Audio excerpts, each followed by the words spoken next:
What the debt does, eat you up. It ends up eating even the people closer to you, because your burden becomes the people that you love's burden, the people who are closer to you. So it robs you of so many things. Your mental health, it robs you of your even physical. It is like a death when you're alive.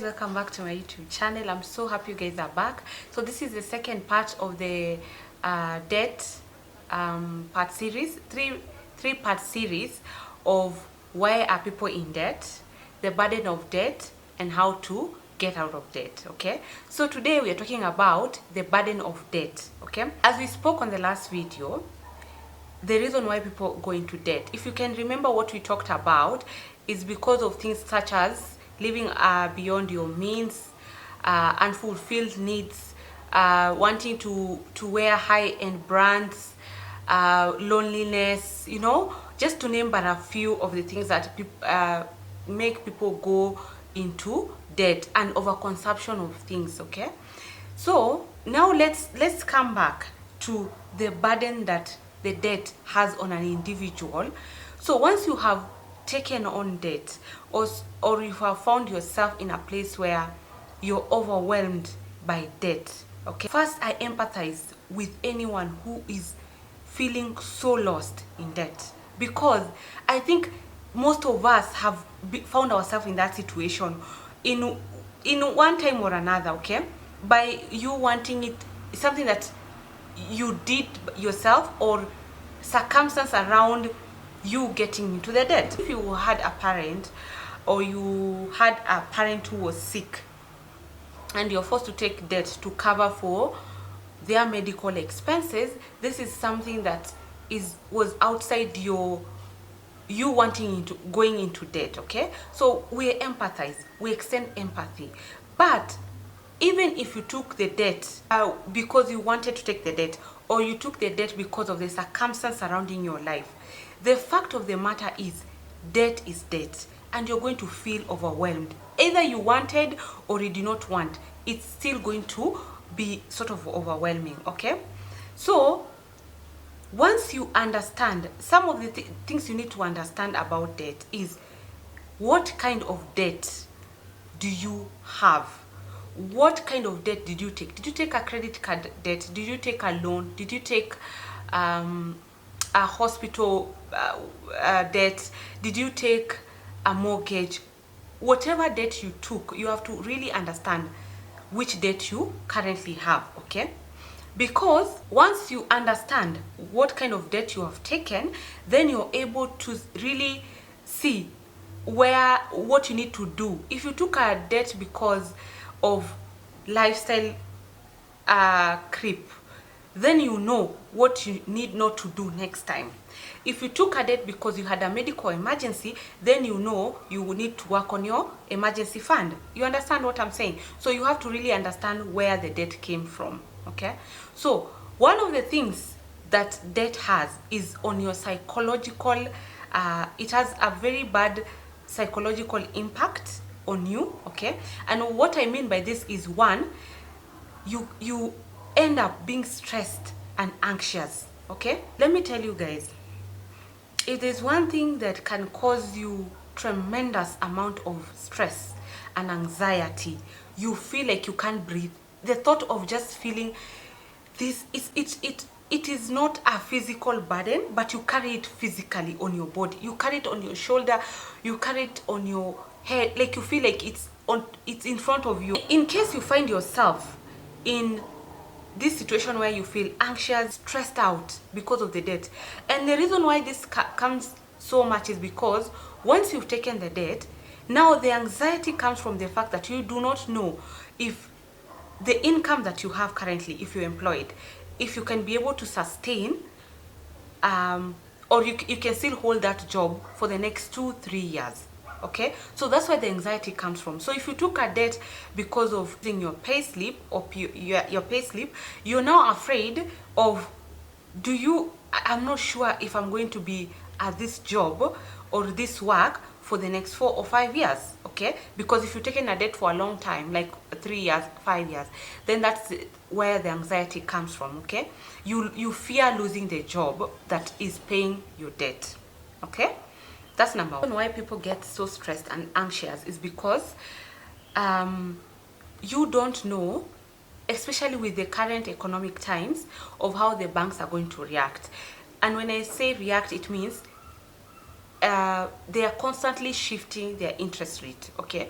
You might have taken a debt that was at 15%, you're currently at 22%, going to 24%, some banks, okay? So that can really give you anxious, can give you anxiety, and can stress you out. Somehow, it's written on your face. People carry their debt with their faces, like, and their shoulder, like the way someone is walking, and the way their face says there's something wrong. Regardless if you apply makeup, if you apply oils, there's something that just says you're struggling financially, okay? So debt really puts people into depression, okay? Another thing that debt has an impact on is on your self-esteem and self-worth. You guys, let me tell you, and I even talk about myself, most people, and even me, we equate our successes to our financial success, okay? So anytime you want to say someone is successful, you look at their financial status. That's how we equate. Success equals to financial successes. So if you are successful financially, then you're successful, which is not always true, but that's how we equate. We tend to connect the two together, okay? So anytime someone is struggling financially, it does the opposite. It looks as if they are failures. They are not successful, okay? And that can play a very big has a very big impact on that person, okay? Because debt has a way of having a social stigma on an individual, okay? Because the individual feels ashamed. You feel ashamed. You feel like you have failed yourself. You feel like you have failed your family. You feel like you're a loser. Like you feel like there's nothing important about you anymore. So once that comes into you, you start feeling like you start operating from a place of low self-esteem, low self-worth. You no longer care about so many things. Are you seeing how it takes a toll on you? So most people, you find, once they go into bad financial situation, everything else follows. Their self-esteem goes down, their self-worth goes down, like everything comes to disrupt other things. Your debt comes to interrupt your life, okay? Another thing that debt does is it causes sleep issues, okay?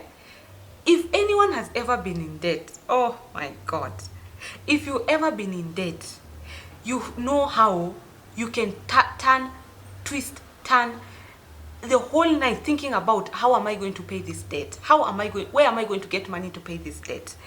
Like, anytime you carry on debt, there's a possibility of you having sleep issues. And let me tell you, there are two kinds of people. There are people, when they have issues, they sleep a lot. And there are people, when they have issues, they are not able to sleep, okay?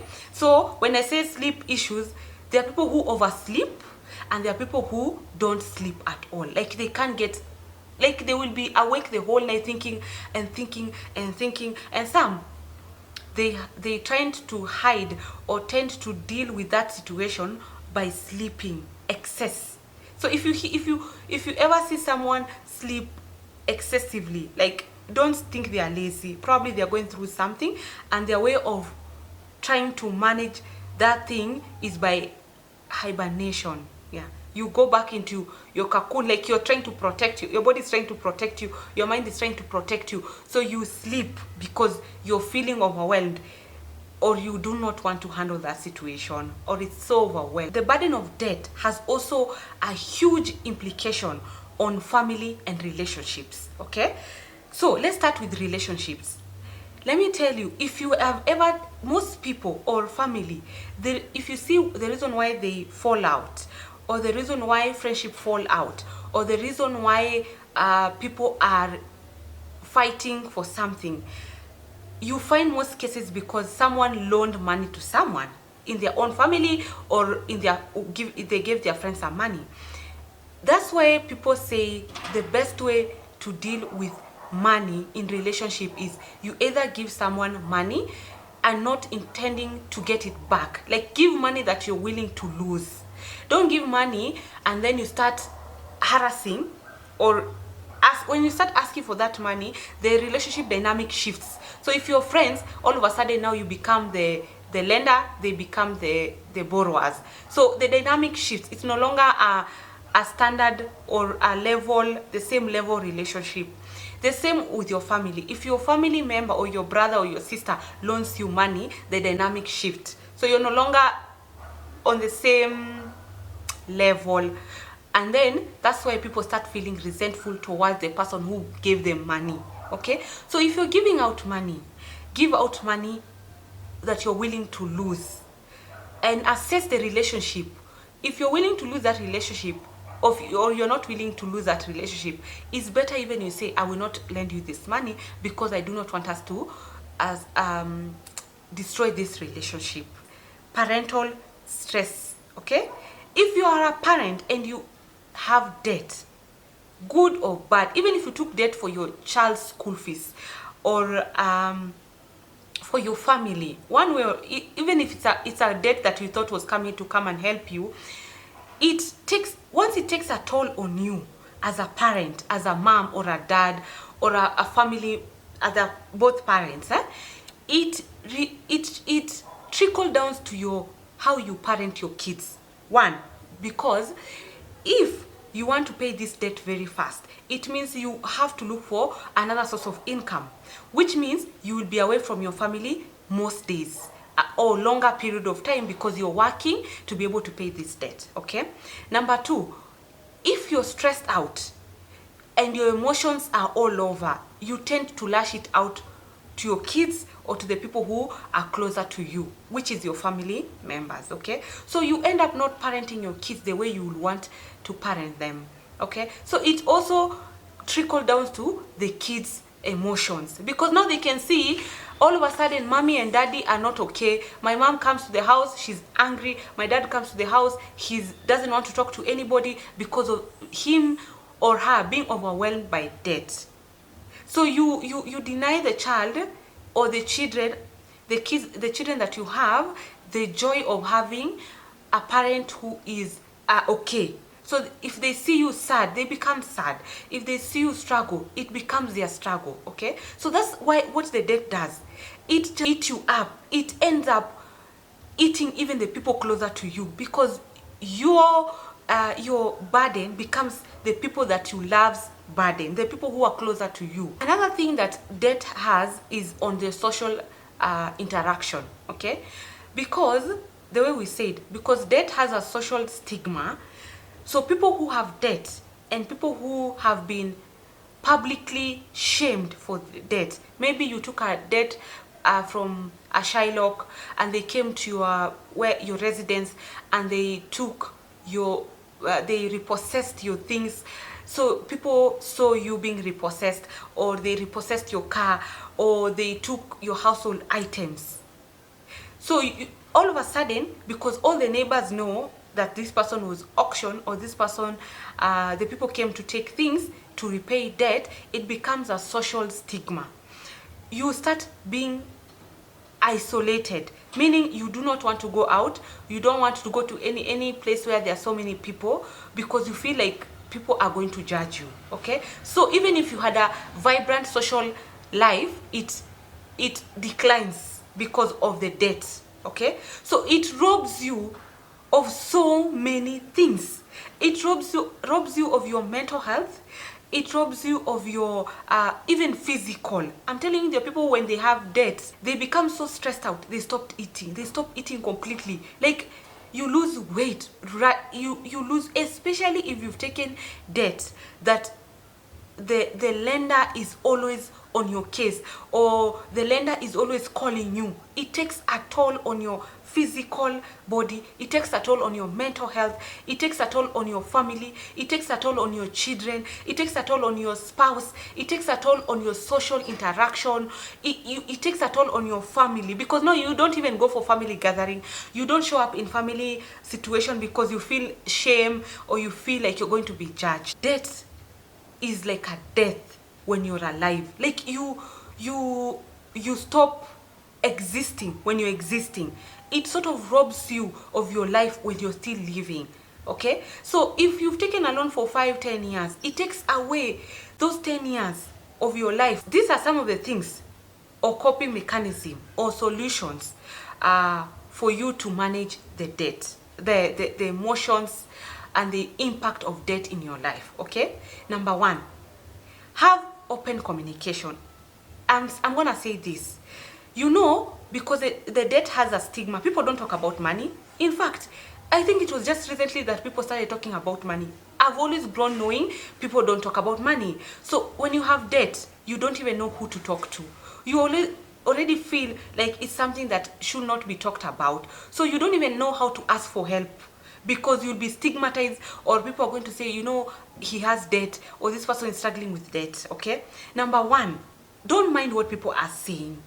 Do not mind what people are going to say. Even when you don't talk about it, people are still going to say you have debt.